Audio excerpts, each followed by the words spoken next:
Hello, good afternoon. আমি এখন বেরোচ্ছি বাড়িতে রথের শুভ রথযাত্রা, রথের পুজো হয়ে গেছে বাড়িতে। এখন দাদা আজকে গুরু পূজা করছে, তো আমি এখন আমাদের রাজারহাটের কমপ্লেক্সে যাচ্ছি। তো সেখানে যদি কিছু ছবি তুলি তো আপনাদের সঙ্গে নিশ্চয়ই শেয়ার করবো। তো চলুন এখন যাই। একটু দেরি হয়ে গেল বেরোতে, কিন্তু কিছু করার নেই, হয়তো গুরুদেবের ইচ্ছেও ছিল না। তো যাই হোক, আর যে টানে সবসময় রাজারহাট ছুটে যেতাম মা বাবার জন্য, তারাও এখন বর্তমানে নেই। তো যাই হোক, কিন্তু পুজো হচ্ছে, যেতে তো হবেই। তো যেহেতু আমার ফ্ল্যাটে কোনো হেল্পিং হ্যান্ড নেই, তো সকালবেলা উঠে বাসি কাজকর্ম সেরে, আছে যেহেতু রথযাত্রা, অতএব ফুলমালা দিয়ে পুজো করতে একটু টাইম লেগেই যায়। তো সমস্ত ঘর বাড়ি মুছে স্নান করে পুজো করে রেডি হতে দেরি হয়ে গেল। এই যে এবার আমি উঠে পড়ছি গাড়িতে, তারপরে যেতে যতটুকু সময় লাগবে। মোটামুটি আজকে সানডে, রাস্তা হয়তো ফাঁকাই পেয়ে যাব। তো হাফ অ্যান আওয়ারের মধ্যে আশা করি পৌঁছে যাব আমাদের বাড়ির থেকে। তো চলুন যাওয়া যাক। কর্তামশাই ঠাকুর প্রণাম দিয়ে এখন গাড়ি স্টার্ট দেবে, তারপরে আমরা ওখানে পৌঁছে গিয়ে আপনাদের সঙ্গে শেয়ার করছি কীরকম পুজো হলো, কি হলো না হলো। আসলে আমাদের যে ফ্ল্যাট, এই যে আলপনা দেখতে দেখতে চলে এসেছি 211 বাস স্ট্যান্ড বা রাজারহাট থানা স্টপেজ বা নিদানের গলিতেই হলো এই আমাদের কমপ্লেক্স। এইটা হলো আমার বাবার জমির ওপরে আমাদের কমপ্লেক্সটা। তো এসে দেখি ফেস্টুনটা টানিয়ে দেখতে বুঝলাম যে এখানে ভাতৃসংঘও হবে, মানে গুরু পূজা, গৃহপ্রবেশ, ভাতৃসংঘ। এতটা ডিটেলে আমি জানতাম না। তাছাড়া দাদারা যে 5 দিন আগে এই ফ্ল্যাটে শিফট করে গেছে সেটাও জানতাম না। তো যাই হোক, এখন উঠে যাওয়া যাক। এবার তো পুজো মোটামুটি ভোগারতি হয়তো শেষই হয়ে গেছে, আমাদের আসতে 1:10-15 হয়ে গেছিলো। তো ঠাকুর তো প্রণাম দিতেই হবে, তো গিয়ে ঠাকুরকে প্রণাম দিলাম, আশীর্বাদ নিলাম। আর যেহেতু আমার ছবি তুলে দেওয়ার কেউ নেই, আর কি করা যাবে, আমিই কর্তামশাই ছবি তুললাম, সে প্রণাম দিয়ে আশীর্বাদ নিচ্ছেন। যিনি পুজো করেছেন তিনি আশীর্বাদ দিলেন, আশীর্বাদটা নিলাম। খুব সুন্দর করে ঠাকুরের জায়গা সাজানো হয়েছে, যদিও মনে হয় আর্টিফিশিয়াল ফ্লাওয়ার, কিন্তু অনেক দিন বাদে আবার গুরু পূজা হলো। এই যে আমাদের কমপ্লেক্সের লিফটে এবার আমরা ওপরে উঠে গেছি, আগেই উঠে গেছি, লিফটের ভিডিওটা পরে আসলো। তো লিফটে উঠে এবার চলুন যাই। আমাদের পাশাপাশি দুটো ফ্ল্যাট, তো একটা ফ্ল্যাটে মা থাকতেই গৃহপ্রবেশ হয়ে গেছিল, আর একটা ফ্ল্যাটে বাকি ছিল। তো সেখানে গুরু পূজা আজকে হলো, আজকে 7th জুলাই 2024। তো এই যে আমার ছোটদা বা ফুলদা যাকে বলি, তো দাদার এই ফ্ল্যাটটা 2 BHK ফ্ল্যাট, এই একটা ঘরেই হয়েছে গুরু পূজা। তা এই যে কর্তামশাই এখন ওখানে প্রণাম দিচ্ছেন, আর তারপরে এখানে তাকে আশীর্বাদ দেওয়া হচ্ছে। তো তার ভিডিওই আমি তুললাম, আমার ভিডিও তো তুলে দেওয়ার কেউ নেই। আর আমার আগে প্রণাম হয়েই গেছিলো, প্রণাম করে একটু ঘুরলাম, 2-1জন ফ্ল্যাটের লোকের সাথে কথাবার্তা বললাম, কিছু কাজ ছিল দাদার সাথে কথা বললাম, বলে গুরুদেবের ভোগের প্রসাদ, যেটা মানে অসাধারণ লাগে, সেই ভোগের প্রসাদ নিয়ে তারপরে আমরা চলে আসলাম। আর আমি জানতামও না যে ভাতৃসংঘ আছে বা আরও কোনো অনুষ্ঠান আছে, বাকি কিছুই জানি না।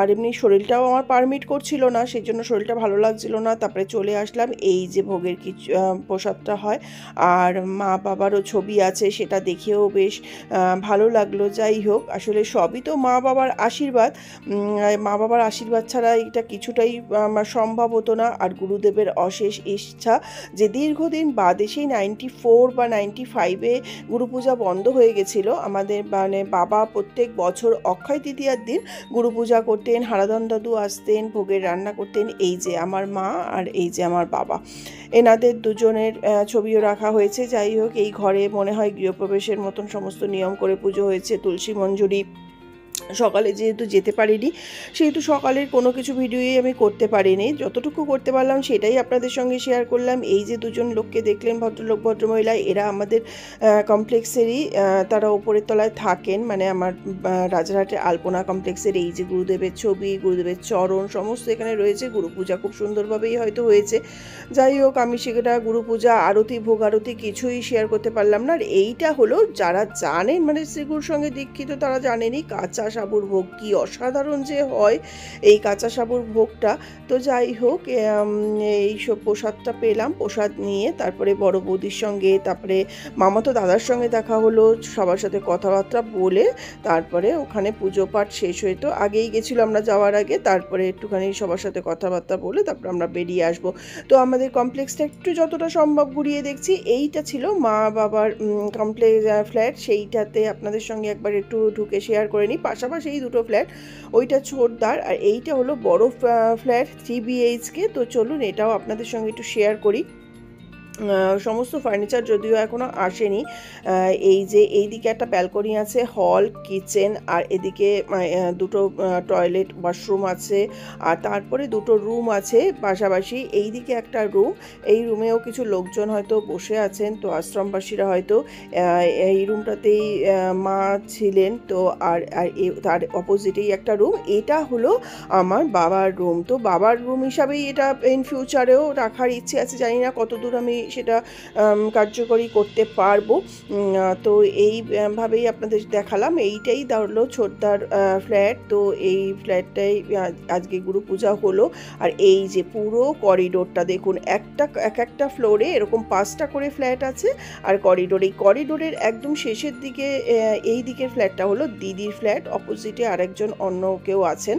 আর সামনে যে দুটো ফ্ল্যাট সেটা হলো আমাদের, আর মাঝখানে আর একটাও অন্য লোকের ফ্ল্যাট আছে। তো এই যে করিডোরটা দিয়ে আবারও ব্যাক করে আসছি সোজাসুজি। এই সামনের ফ্ল্যাটটা হলো দাদার, মানে দুই দাদারই এখন দুটো ফ্ল্যাট বলতে পারেন।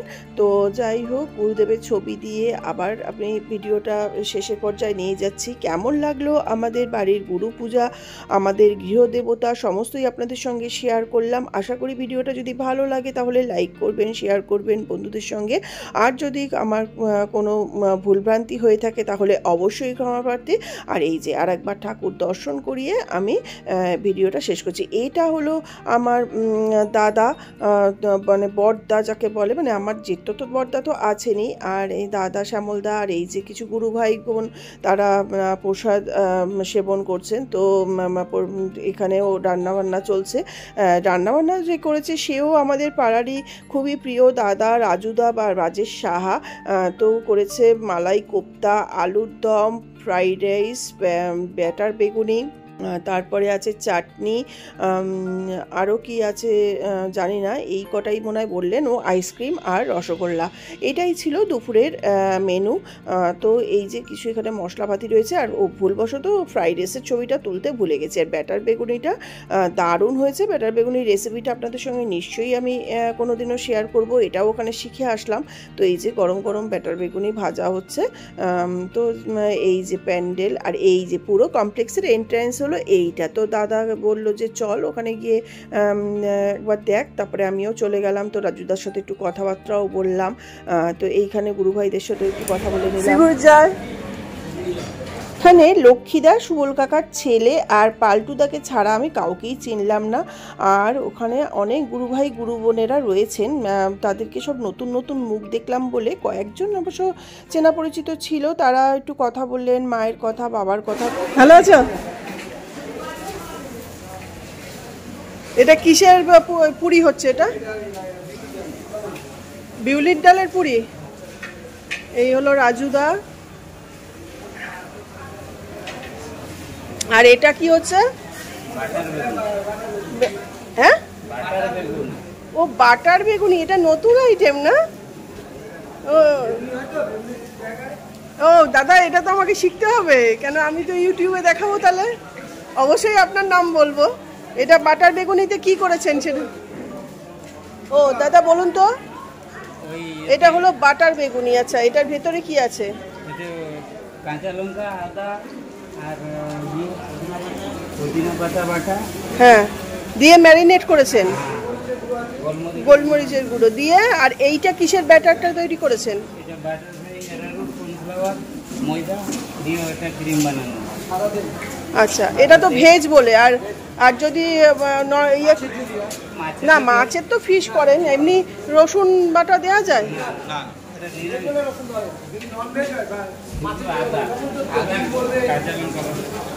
এটা আদা আদা আছে? হ্যাঁ, ও আদা, কাঁচা লঙ্কা বাটা, গোলমরিচ, বেগুনির ব্যাটার ফ্রাই, বাটার বেগুনি, ও বাটার বেগুনি। আলুর দম, আজকের মেনু কি? বাঁধা বন্ধি, আলু আলুর দম বা পোলাও, বাটার বেগুনি, ছানার কোপ্তা, চাটনি, পাঁপড়, রসগোল্লা, আইসক্রিম। সবটাই আপনি করছেন না রসগোল্লা আইসক্রিম বাইরের থেকে? না, রসগোল্লাটা মানে পাঠিয়ে দিয়েছে, আর আইসক্রিমটা কিনে নিয়ে আসছে।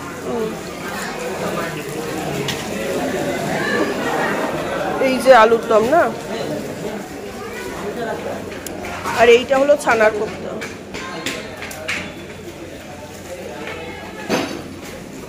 এখানে কিছু মশলাপাতি রয়েছে, হয়তো আবার পরে কিছু রান্না হবে। আর এই যে দেখুন, ওই যে ব্যাটার বেগুনি যেটা, সেটা হাফ হাফ ফ্রাই করে রাখা হয়েছে, আবার গরম গরম হয়তো পরিবেশন করছে যখন, তখন দেয়া হচ্ছে।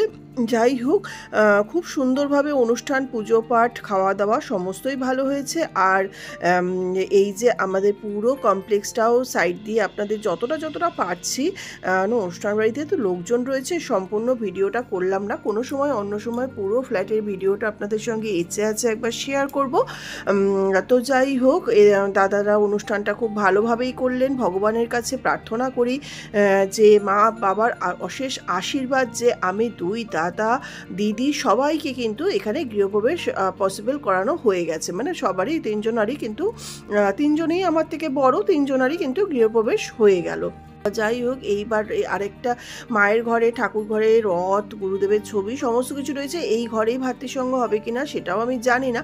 তো যাই হোক, বিকেলে হয়তো সেটা হয়েছে। আর এই হলো আমাদের গৃহদেবতা, মানে রাজারহাট সাহাবাড়ির গৃহদেবতা, রাধা কৃষ্ণ গোপাল আর মা লক্ষ্মী তো আছেন।